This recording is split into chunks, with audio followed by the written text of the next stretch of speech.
Hello everybody and welcome to the Tuesday edition of Video Clips, and I have some great announcements to start with. First of all, the Diet Lifestyle Intervention course is now scheduled to begin the first week in June, as it always does.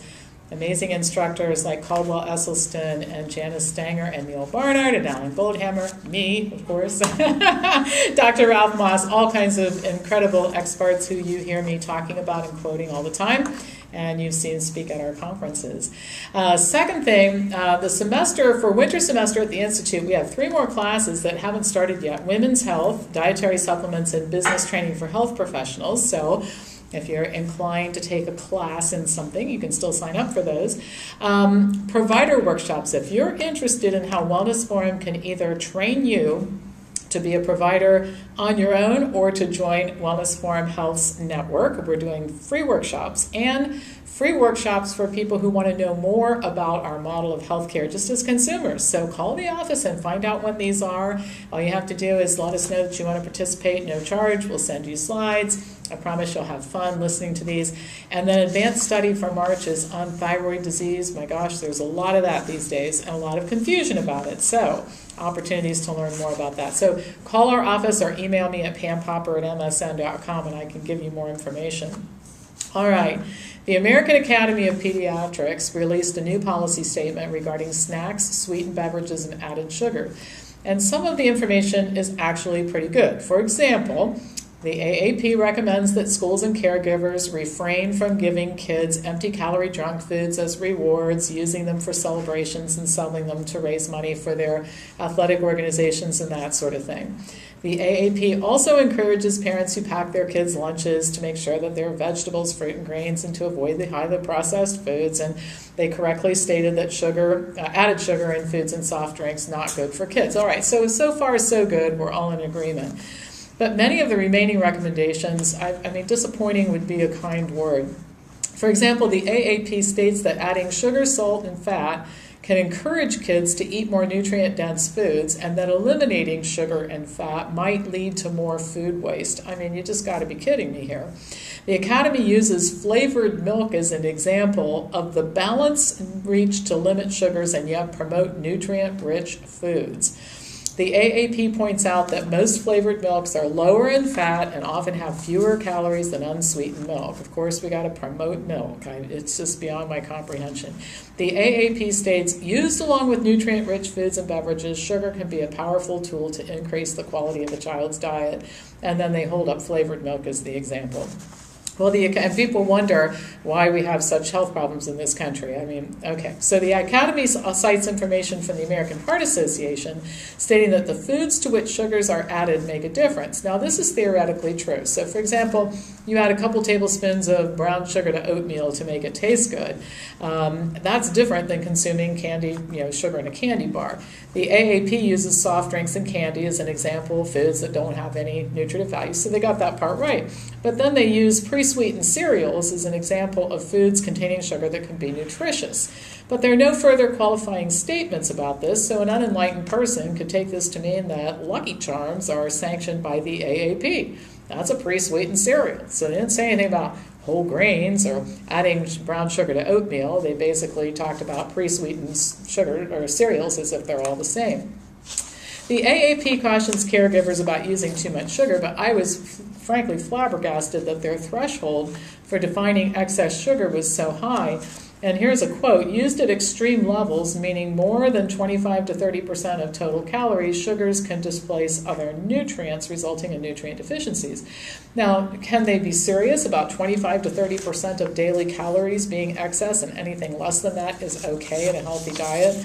I'm just amazed. Then they go on to say that artificial sweeteners can be used in place of added sugars to reduce calorie intake, but acknowledge that the long-term consequences of children taking in a lot of artificial sweeteners hasn't been well researched. Of course, this has never interfered with their recommendations before. The long-term consequences of 57 doses of vaccines before a kid goes to school have never been researched, but they stand behind that recommendation and advocate strict adherence to the schedule.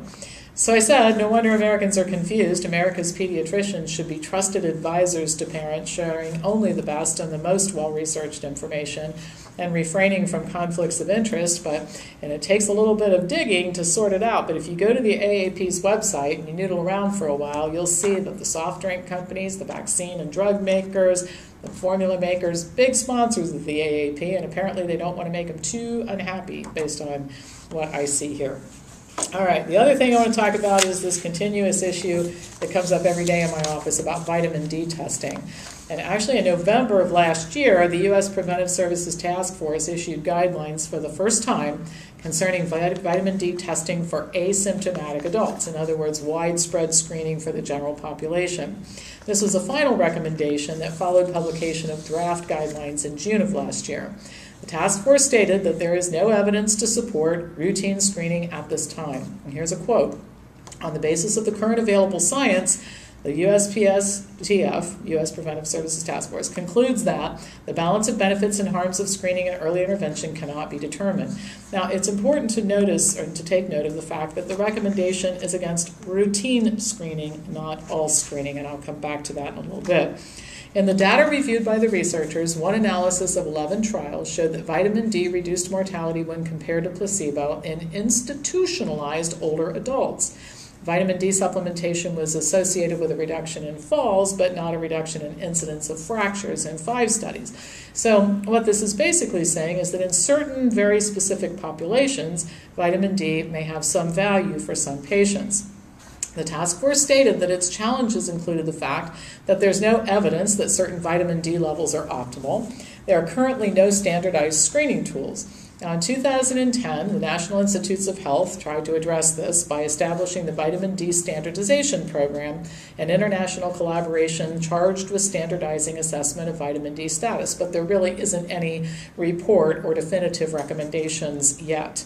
The task force noted that data from the National Health and Nutrition Examination Survey shows that potentially about a third of the population has vitamin D levels below 20, 77% have vitamin D levels below 30, but they added that we don't know what that means and we don't know that higher is better. So it might appear to some that everyone, air quotes around that, is on board with vitamin D testing since there is so much of it going on, but it really isn't true. The task force noted that not one national primary care professional organization recommends routine population-wide screening for vitamin D deficiency. In spite of this, the task force reports that outpatient visits associated with the diagnostic code for vitamin D deficiency more than tripled between 2008 and 2010, and lab testing for vitamin D levels increased by at least 50% in 1 year alone for half of all the labs that they surveyed. Perhaps the most profound sign of how much misunderstanding persists about vitamin D is an editorial in the same issue accompanying the task force recommendations. In it, Drs. Robert Heaney and Laura Armas comment on how difficult it is for the task force to analyze data about nutrition. And here's their quote. Only very recently has the USPSTF ventured into the field, or perhaps the minefield, of nutrition, a territory distant from screening tests and risk assessment with different and unfamiliar landmarks. It is widely understood that vitamin D is actually a hormone, and that calling it a vitamin is probably wrong and very confusing and misleading. Yet an article written by 2 medical doctors referring to the vitamin D issue as a nutrition issue appears in a medical journal. Even these doctors don't know what they're talking about here. Now, it gets better.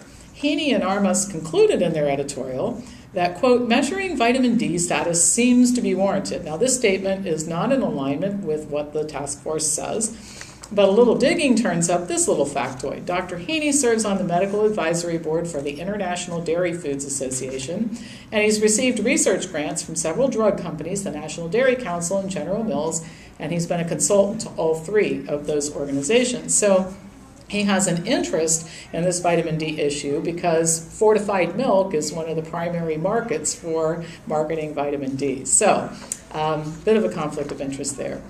What this all boils down to is that vitamin D is like almost every other issue in medicine, a supplement, drug, test, whatever.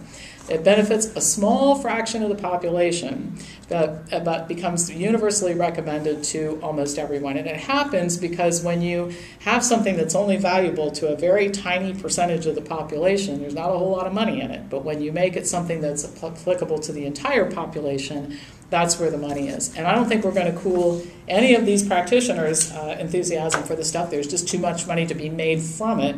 And so we just have to teach consumers to say no. You guys probably get tired of my saying that. Keep saying it again and again. We have to learn to just say no. All right, that's all for today. Have a great one. I'll be back to you on Thursday. And as usual, pass this on to anybody who you think would enjoy listening to it.